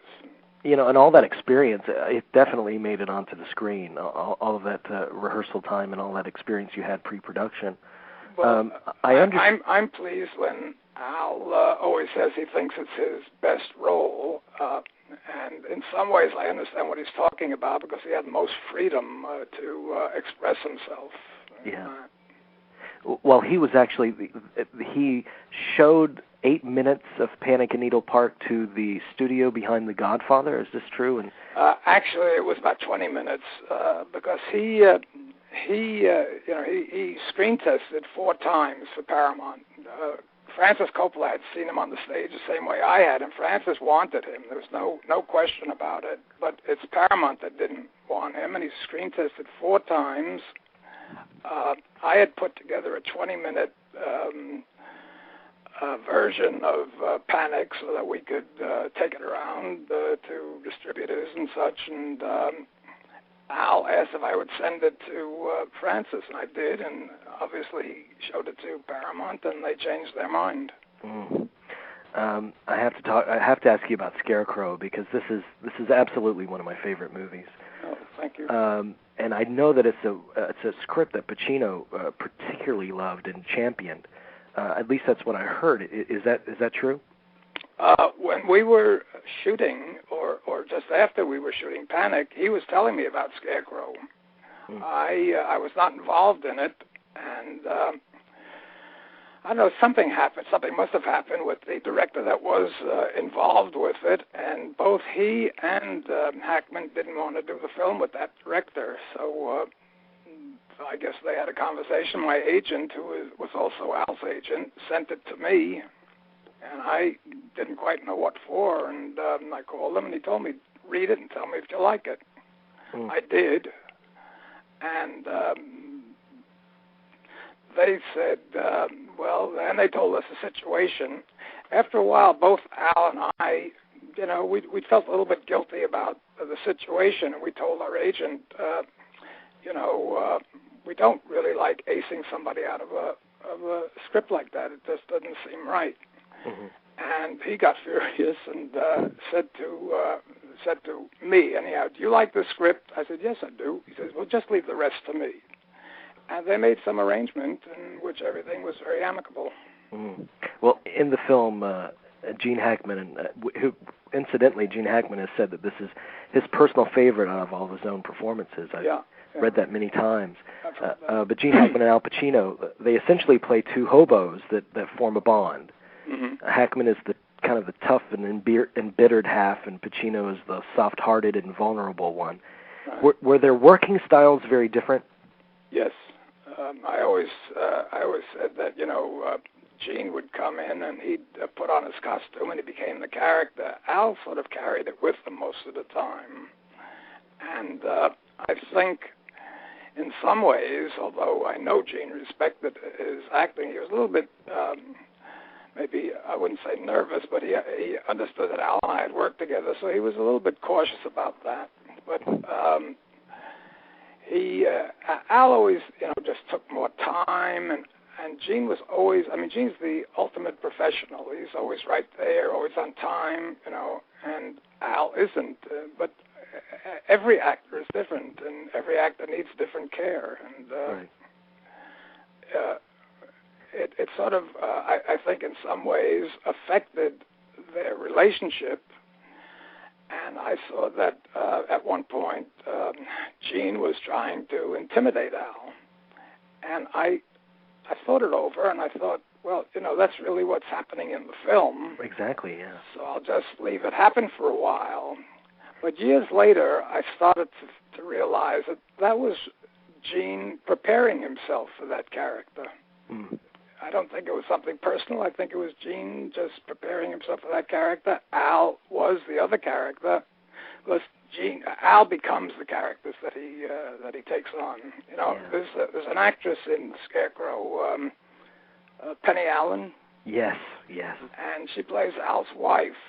And from the first time she read for me till the time we performed it on film, she would be just as dynamic in that role. And I said to Al, tell me, what is it that allows her to be so right on every single time? And he said, if you tell her she's a chair, she's a chair.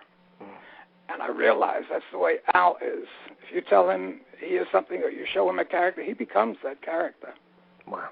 Yeah, I wanted to ask you about that scene specifically, because Penny Allen, as you say, that's the only scene she has in the film, correct? Right. And it is a high point of the film. It's a phone conversation between Pacino and Penny Allen. Right. And phone acting, how does that work? Do each of them have someone to play off of, or? I believe she was on the other end of that phone. Yeah. And he was on the other end of that phone, because I usually try to make it as honest as possible. Yeah. And But as I say with her, I've seen her do that maybe 8, 9, 10 times, because every time she would do it, she'd be that powerful. And Al was the same way. And they were just into that scene. It's very interesting because these are among two of my favorite moments from Pacino's films. The phone conversation in Scarecrow and the phone conversation in Dog Day Afternoon. He just excels in both of those moments. But to be a director with actors like that is something extraordinary. I would stand behind the camera sometime, and I know that we talk a lot about different aspects of the character, about different aspects of the film. But when you stand behind the camera and you see them do things that are just so amazing, you just say to yourself, how did they get to that? Because, we never got near that in our discussions, but that's their craft, that's their talent. In terms of the rehearsal period for Scarecrow, I understand that they actually, Hackman and Pacino actually went hitching together for a period of time? Yeah, they went up to San Francisco for a while, and they went around together, but I wasn't involved in that. I sanctioned it, and I just said I thought it was a great idea, and they did that. I think they're a great combination, and the first scene in the diner, which goes on for 8 minutes, I just barely put one cut in there because they were so fantastic going on. That's right, yeah. In the scene together, and they're just, I've seen great actors act. I've seen Olivier do The Telephone Book, and he was great. That's the way these actors are. You shot it in continuity as well, didn't you? Yeah. How important was that, given the nature of the relationship that they had to build in the film? What does that do for actors? Well, I think it's important to the actors. It's important to the director because we can think, linearly. We can think what's happening next. If doing a film is like being in a time capsule, because you go to the end, you stop at the end, you go back to the middle, you come back to the end, you go back to the beginning, and it's very difficult to keep your emotions, your moods, and but for an actor, and I think Gene has mentioned this a number of times, it was just such a pleasure for them. Well, for them, it's like doing a play. And right. I've always heard actors say that they get more out of doing theater because film sort of takes things out of you, while theater puts things into you. Yeah. And I think it has a lot to do with the continuity of acting. I couldn't let you go without asking about some of the other outstanding talents that you've worked with, just to get your impressions on them. I know you worked with Meryl Streep. Yes. What was your impression of her? Well, see, I didn't know Meryl before she came in. She actually came in and read for me, which I feel now privileged. But she came in, and I just was astounded by her reading. Same thing happened with Morgan Freeman. He came in and he read for me, and because Morgan had been around for 30 years, but he didn't do any films. Meryl hadn't had any films out. Actually, while we were shooting, the television series came out, and she was an instant star. Before that, we'd go to dinner and everything. Nobody would even take notice, and as soon as the television series came out, that was before Deer Hunter. Yes. She was in Holocaust. Holocaust, yeah. Holocaust came out, and she was immediate success. Mm. And she's one of the nicest people in the world. Yeah. Also Morgan Freeman, who just dynamic and street smart, just incredible performance. What was that experience like? What is Morgan? Well, he came in. Well, the whole experience was great, but he came in and he's very cool. It was not in my mind to have somebody that old in the part, but he just sat down, talked for a little bit, reached in his bag, took out a banana, started eating it. There was just something, and a lot of my casting has to do with my conversations with them and my impressions. I went home that night and I said to my wife, I read an actor today that was just fantastic. I think I'm going to change the part so they can do it. Mm-hmm. And when I spoke to him about it, I said, if you were CEO of General Motors, that's the way you would handle the street. and he went ahead. He just started building on that. Oh, goodness. Well, you've done extraordinary work, Mr. Schatzberg, and I can't thank you enough for doing our show. I understand that you have a birthday coming up. Oh. we have to wish you a happy birthday. Yeah. Thank you. That's in 2 days. Yeah. Happy birthday. Yes. Thank you. Thank you very much. Thank you so much for calling us tonight. Yes, thank you. My pleasure. It really is. Bye-bye now. Bye-bye. Mr. Jerry Schatzberg, he is a tremendous talent, and we're so honored to have had him call into the show and participate. We're going to wait a little while until our next guest, our last guest, comes on the phone. It's been an exciting show so far, guys. Yeah. Yeah. What do you think, Chris? I think it's been really informative. And, man, does Pacino sound like the biggest sweetheart in the world or what? I know. Everybody we've talked to seems like they, even if they've worked with him, years and years ago, they still got like this, this crush on him. Cause I know. He's just a nice guy, it seems. So. I think that's part of why he is so good as an actor too. Like we talked about earlier, he has that kind open heart and a sensitivity, and I think that's the one main quality you need to have to be a great actor. That's what I've always thought. There's so many actors that we don't have to mention names. There's so many actors that have bad reputations. I don't think I've ever heard anyone say, anything negative about Pacino. Certainly not tonight. Yeah, definitely not tonight. Right. But you gotta be right. I mean, that's gotta be why he's been so successful with his collaborations with these people, because he's just such a wonderful guy, so generous, as everyone said so many times. We have a call from an Atlanta, Georgia number, and I don't believe this is our next guest because the number doesn't match what I have. But hopefully, maybe it's a listener calling in. Let me see real quick. 404, you're on the line. Go ahead. 404.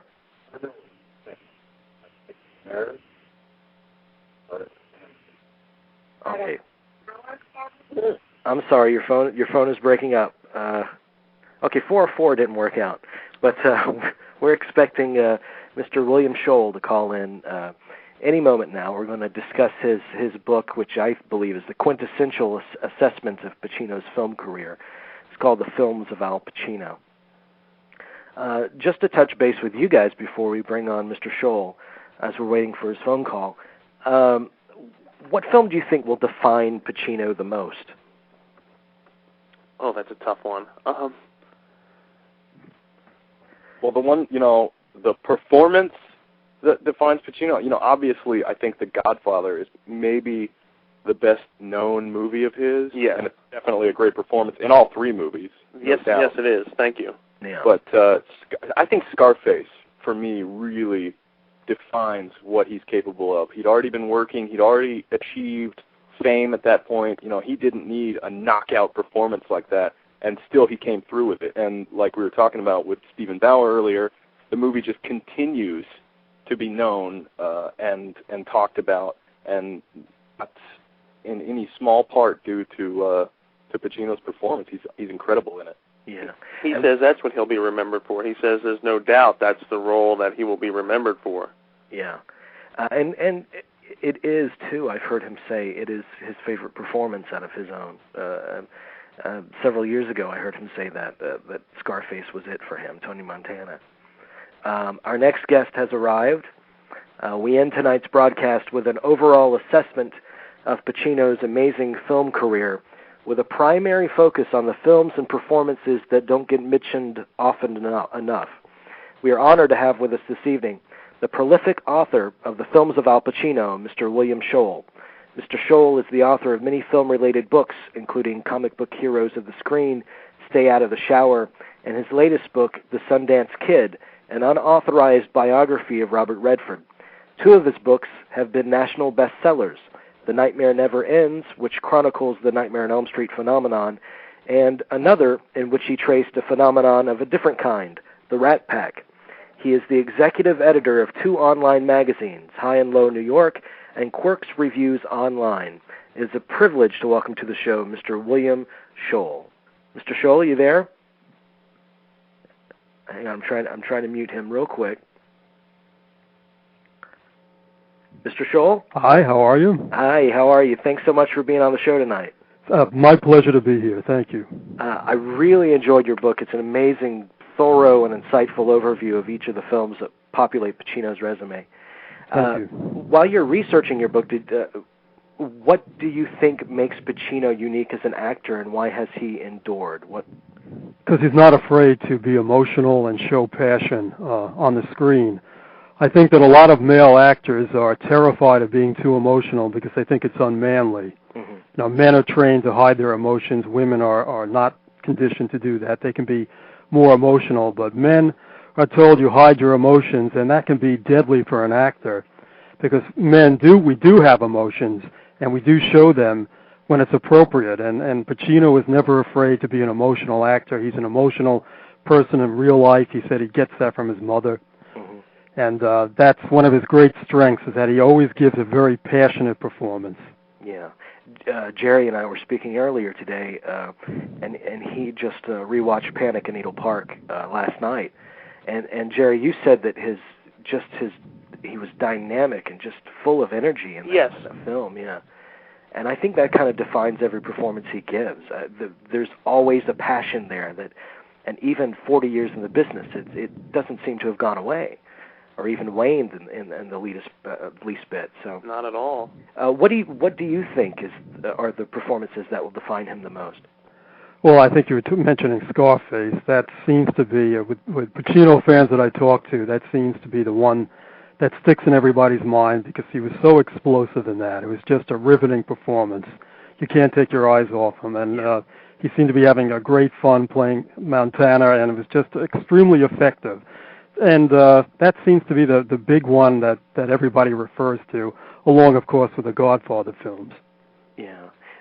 Certainly those performances are legendary, and they've been discussed quite often and examined really brilliantly in your book. But I want to talk about some of these performances that aren't mentioned nearly enough in Pacino's resume. Well, there are a few of them. I always felt that because the film didn't do well, Revolution, it wasn't a successful movie, and it was excoriated, and he was excoriated. But if you look at the film carefully, he really gives a wonderfully intense and real performance. There's one scene when his son is injured, and it's like he's living it. That's the best acting. When you don't feel you're seeing somebody acting. It's like you're looking through a time warp or something and just seeing it as it's actually happening. Yeah. And I think his performance in that was overlooked because nobody liked the movie, unfortunately. And Frankie and Johnny, he gave a performance very different from the Scarface. It wasn't quite as, explosive and dynamic, but he played a very real character, a very different kind of character, comparatively schlumpy, not as big a winner, but he gave a very charming performance in that. I like that one, too.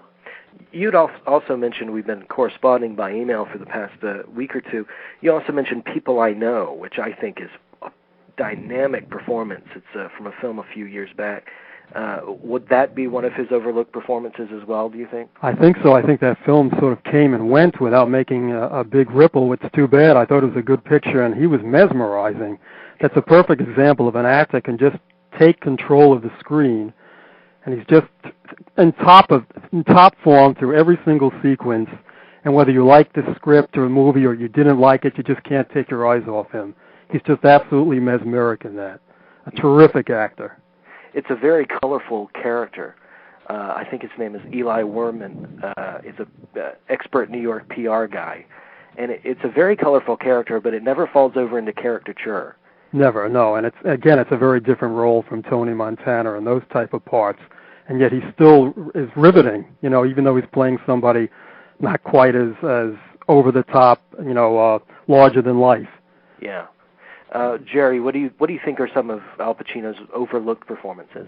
Well, I'm going to go with two that are kind of well known, but not really that. I don't think they're that respected. And the first one I'm going to go with is performance in the third Godfather, which I think is just always overlooked. A lot of people cite Part 2, but I like Part 3 because he's trying to really go straight. He wants redemption. He wants to legitimize the family. And there are a couple scenes in the second half of the film where this is, he just does this beautifully. The scene in front of the Don Tomasino's casket. Right. And then when Vincent comes in and he hands over power to him.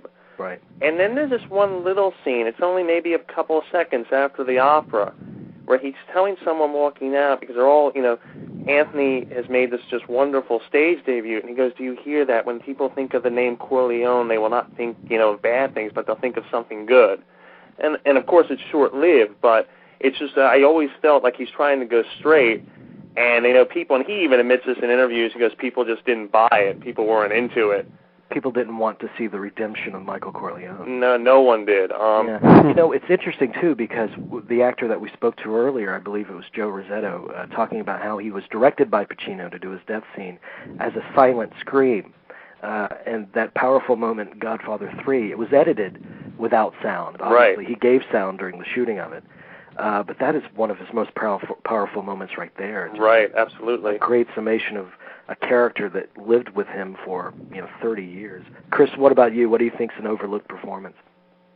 For me, it's kind of an unusual choice, I guess. It's Big Boy Caprice in Dick Tracy. Because, the movie is, for some reason, I like the movie, and I've watched it recently. I still think it's good. Oh, yeah. But Pacino, that's really the biggest comedic performance he's ever given. I mean, that's all-out comedy. Like we were talking about, you were talking earlier about portraying a character without, tipping over into caricature. Well, this is a caricature intentionally, and he embraces it. Yeah. Brilliant. This guy needs to make more comedies like that because he's truly a gifted comedian in this movie. There's a lot of colors in the movie, but there's no color, more intense than his performance, which is hysterical. Yeah, it's another example of great acting. Exactly. Yeah. Drama, comedy, either end of the spectrum, he can do it. All great actors can really do that. He's brilliant in that. He's just hilarious.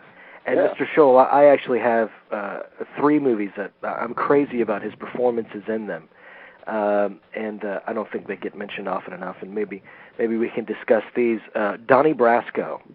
Mm-hmm. Yes, he's excellent in that. Yeah, it's like the Willie Loman of Michael Corleone. If Willie Loman met Michael Corleone. It's just a sensational performance. And I'm taken by, and you referred to this in your book as the Pacino blast. I suppose it's the moment of theatricality in some of his works. Could you explain the Pacino blast? Yeah, it's when he becomes absolutely furious at something that's been slowly building up through the movie. Yeah.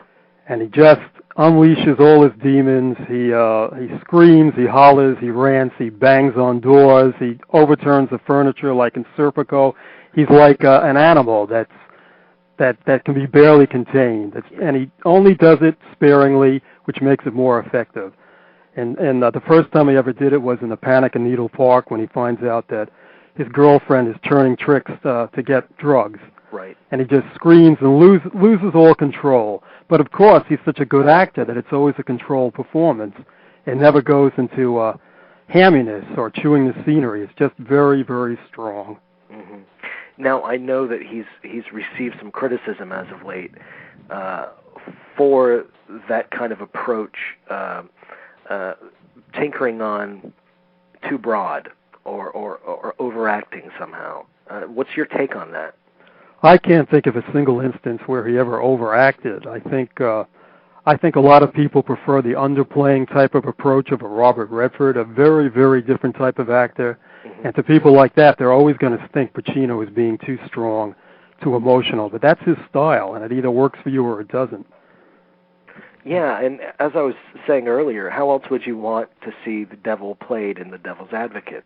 Another overlooked performance. Absolutely. And he has so much, you can tell he has so much fun in that film. And who else would you want to handle a 20-minute monologue scene than Al Pacino? I know that Chris and I have discussed this many times. When you have a large chunk of dialogue, a large monologue, you just cannot beat Pacino. Absolutely, and he's the devil's advocate. He's charming, witty, sinister, all at the same time. It's just a really marvelous performance, but for some reason the film hasn't stayed in the public's memory. And I thought it was a good movie, and I thought he was excellent. Yeah. What did you think of his work in Insomnia? Oh, Insomnia, he was terrific, a splendid performance. His character was made somewhat nicer than in the original film. Mm-hmm. I don't remember the actor who was in the original film. Stellan Skarsgård, was that it, Chris? Stellan Skarsgård? That's right. That's it.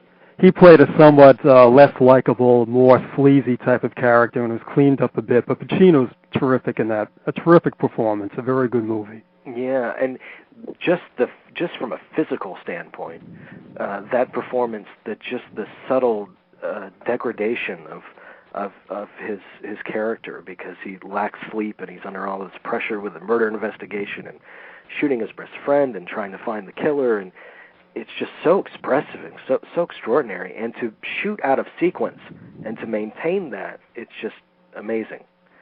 That's one of the most difficult things actors have to contend with, is that they have to do a certain scene that's sort of like the reaction to something that happens earlier in the film, but they haven't done that scene yet. They're just doing the reaction. That can be difficult, but Pacino always manages. Yeah. City Hall, while I didn't think it was, the movie quite made it. When people talk about his overreaching as of late, I think 98% of City Hall is an incredibly subtle performance. There is that one scene in the funeral home of the boy that got shot, when the mayor walks in and delivers a little eulogy there, that he kind of plays theatrically. But it's something that we were talking about earlier with the Pacino blast.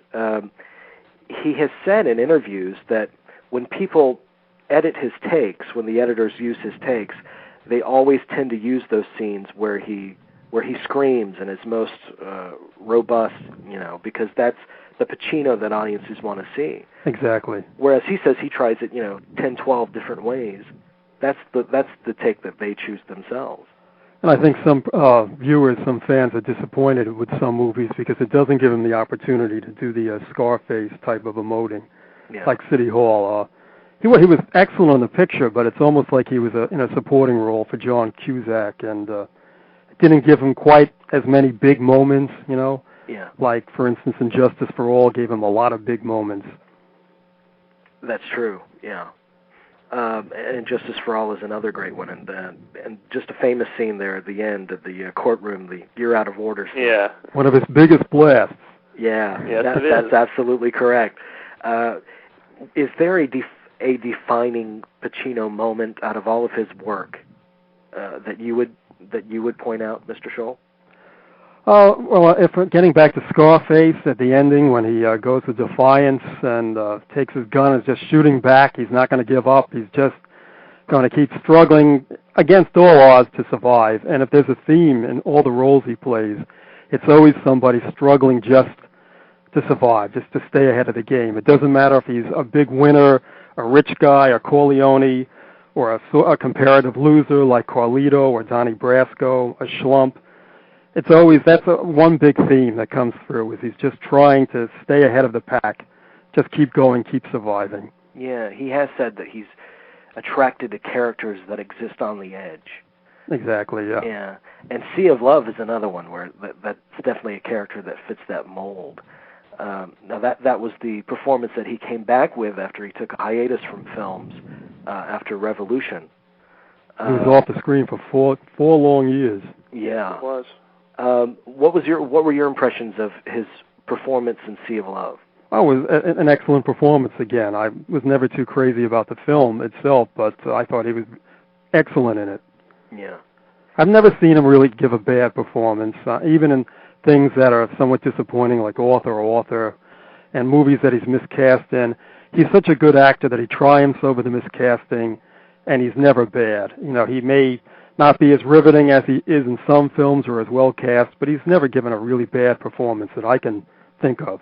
Yeah, and there's so many surprising moments in every performance he gives as well that I just relish. So you just did a book on Robert Redford. Mm-hmm. What were some of the most surprising things that you learned in your research of Mr. Redford? Well, Redford is not too many surprises. I mean, he's not someone who has a lot of deep dark secrets, but I found that he's started out as a serious theater actor, as Pacino did, but unlike Pacino, and one of the best things about Pacino is that he keeps going back to the theater, accepting more and more challenges, takes on roles that, whether they're appropriate or not, he never gives up. He always tries something different. Redford plays it much safer, has never gone back to the theater, never. Never went back to the theater. Just he's become a more typical movie star, and Pacino, while he's every inch the movie star, he's not so typical. What is his impact on the industry? Pacino, I think that he's just shown people that you can be a major movie star and still take on challenges, and not forget your old friends. Another thing that's great about Pacino is that I spoke to many people who said he didn't forget the people who helped him on the way up. Right. He cast them in movies. He helped them out behind the scenes. He's just been a terrific guy to people who helped him. He doesn't forget his friends. Yeah. Well, Mr. Scholl, we really appreciate having you on the show and giving us some insights into these different Pacino performances that are often overlooked, sadly. But thank you so much for calling in and being on the show. Oh, it's been great. Thank you so much. Thank you, sir. Thank you. Bye-bye. Okay, bye. William Scholl. The book is The Films of Al Pacino. In a few minutes, we're going to play our Richard Cox interview from Friday. Richard Cox is a frequent collaborator with Pacino. They've done Looking for Richard and Salomaybe together, as well as several stage productions. And he was in Cruising with Pacino as well. So if you're an archived listener, you'll be able to hear that at the end of the show. And if you're listening live, then I would suggest just coming back to the show in the archive format and getting that little extra morsel at the end of this tribute. It's been a great group of guests, guys. You did a great job. I mean, you did a really good job getting this all together. Both of you guys did a great job. No, it was all you. But it was all you, Jamie. This was all, I mean, as I let people know, I mean, you really outdid yourself. Thank you. But I should tell everyone that they should definitely tune in and listen to Mr. Cox's interview, because he had a lot of interesting stuff to say about the craft and working with him. So yeah, and he spilled some scoops on Heat. And yes. Yeah, which is a major film in his resume that we didn't even mention with Mr. Scholl. There's so many we didn't get to talk about. Yeah. You know? It's The Insider and Scent of a Woman, which he won the Oscar for. There's just absolutely. So much, you know? Yeah. Well, it's been an amazing show, guys, and that's it. That's all the time we have. All right. Well, all right. Thanks everyone for tuning in. Thanks everyone out there for listening, and we'll see you next week. And we'll give a lowdown on what will be our next week's show midweek when we firm that up. So thanks so much for listening in, guys. Jerry, Chris, thanks for joining in the tribute. Thank you for having us. And we'll see you guys next week. Okay. Bye-bye now. Right. Bye-bye. Good night. All right. Ladies and gentlemen, Richard Cox is here. He's a highly talented and prolific actor whose resume spans more than 30 years. And during that time, he's crafted a series of outstanding film, television, and stage performances. His film credits include Pacino's Looking for Richard, Cruising, and the upcoming Salomaybe. His impressive television credits include roles on Crossing Jordan, The Closer, Cold Case, Numbers, Without a Trace, ER, Law and Order. Hang on, I got to catch my breath.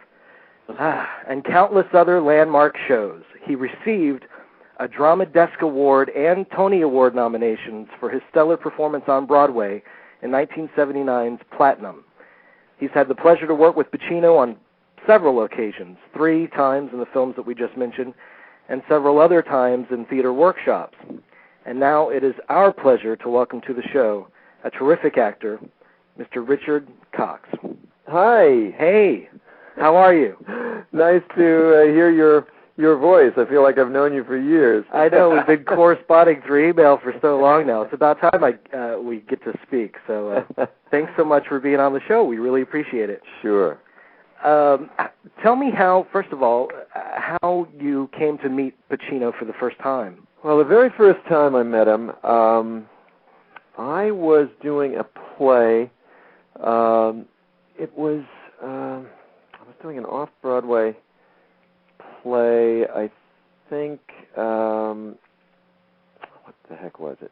I was going out with a girl who was playing Vanessa Redgrave's daughter in Lady of the Sea, the Ibsen play, rarely done Ibsen play. And at the time, there was this rumor floating around that there was a workshop that Pacino was doing of the local stigmatic. I think it was about the 3rd time that he'd done it, and it was not publicized, but it was happening at 11 or 12 midnight at the Public Theater. This is a play you probably know about because it's coming out on the box set. It's right, about absolutely. 50 minutes long, and he was very, very interested in this play for years. He was doing it with John Casale at the time at close to midnight down at the Public Theater, and I went with Vanessa Redgrave, of all people, as my date. We were all hanging out together because I was going out with this gal, Alison Argo, who played her daughter, and I said, hey, I've heard about this, and she said, I want to go to that, and I said, me too. I said, well, let's go together, and so I met Al Pacino for the very first time. Going backstage, we said, we've got to go backstage, and Vanessa's very down-to-earth and accessible, and just, that's the kind of thing she would do, so let's go see this workshop together. Mm-hmm. And we went backstage and gave Al a hug and thanked him for his amazing work in that. And I later saw rehearsals of this and then saw, of course, the film, which you've probably seen. Have you seen it? Yes, I just picked it up. I was so relieved because I've heard about it for so many years, and as a big fan, I just couldn't wait to get my hands on it. Yeah, it's quite extraordinary, and it hasn't been released until now, as you know. But right.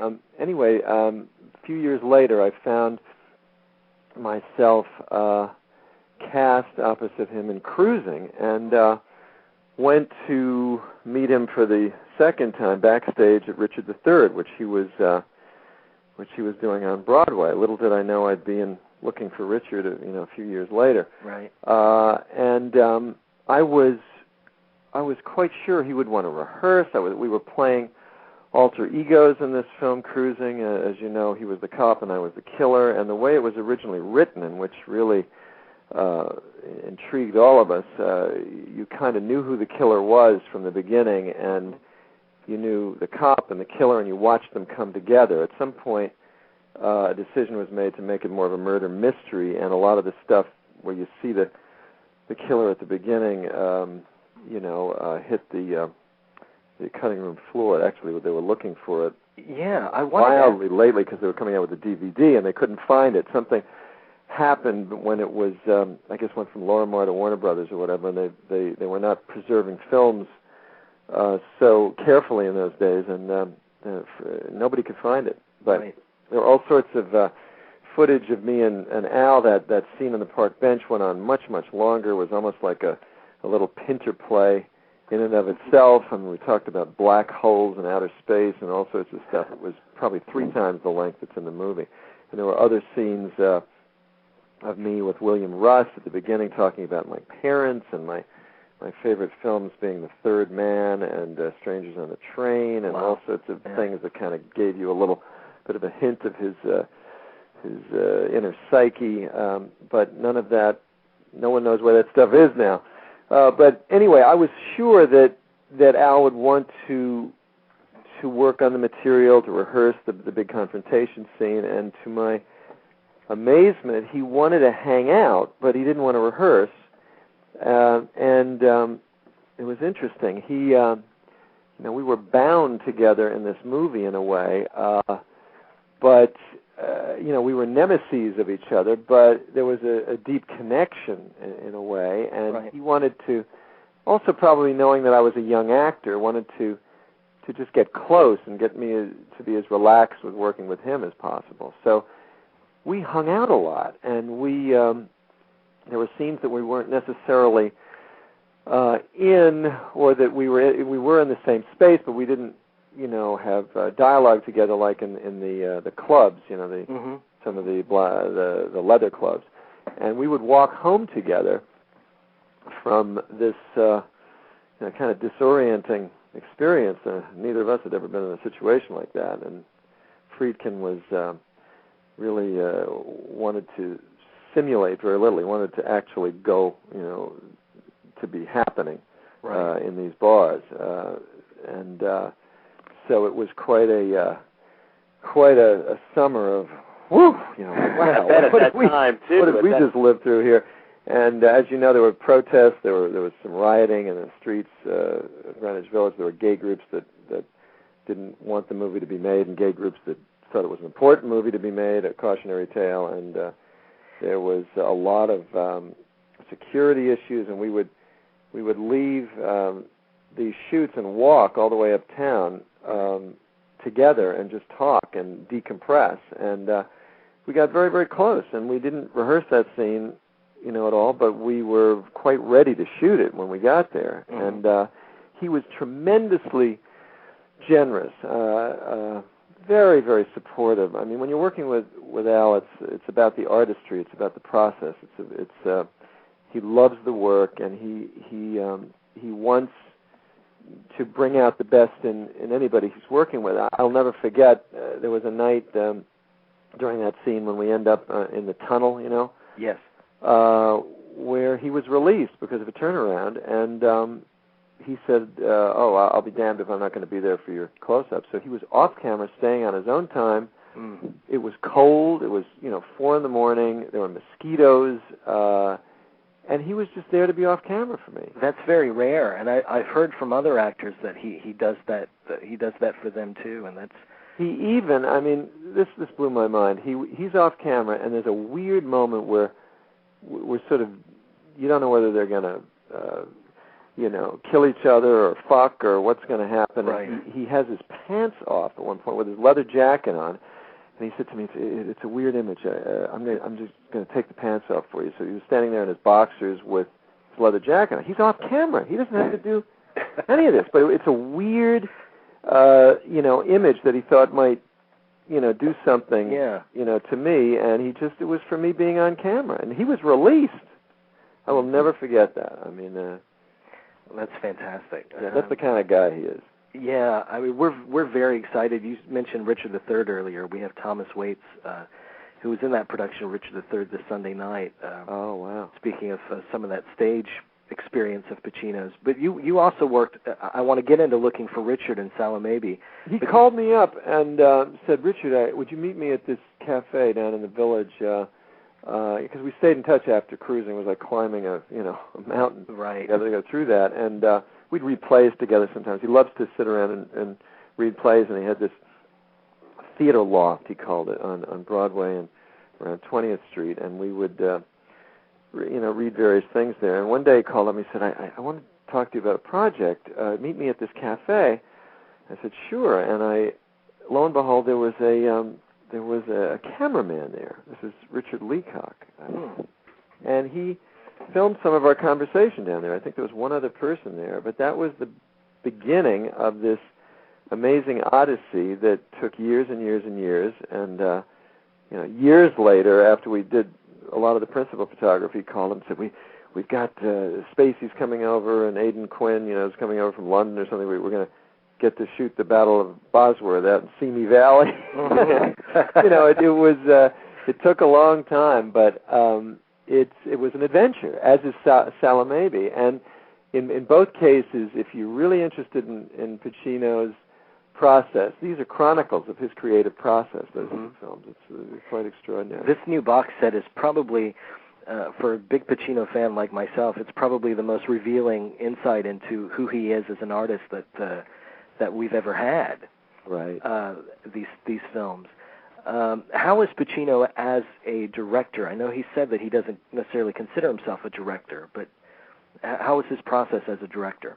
Well, he leaves you alone a lot, and he wants to see what you bring to it, and then he may say a few things that are stimulating, and try this or that. But he's very interested in your instincts, and very, very supportive.